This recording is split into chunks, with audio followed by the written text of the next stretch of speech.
dialysis patient at laging nakahiga? O relative ng isang dialysis patient na matanda na? Well, kamukha niyo yung dialysis patient namin kanina.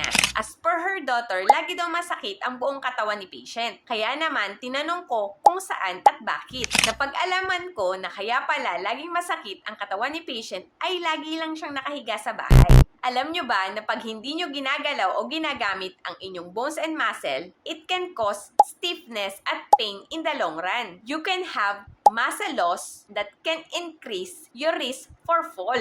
Hihina ang inyong mga buto at tataas ang tsansa ng fall. Kapag lagi rin kayong nakahiga, maaari itong mag-cause ng sugat, especially sa mga bony areas tulad ng puwetan, sakong, at likod dahil sa poor blood circulation. Kung kayo din ay laging nakahiga, mag-a-accumulate ang fluid sa inyong baga na nagkukos ng pneumonia. Kaya naman, ini-encourage namin ang gentle movement at stretching daily.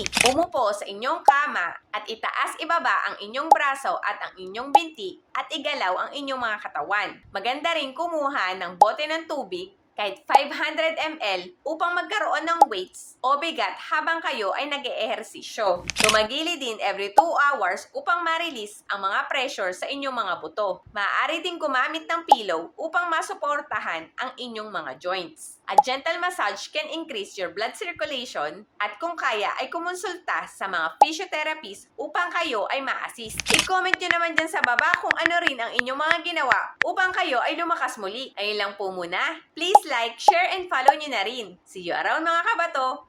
Bye!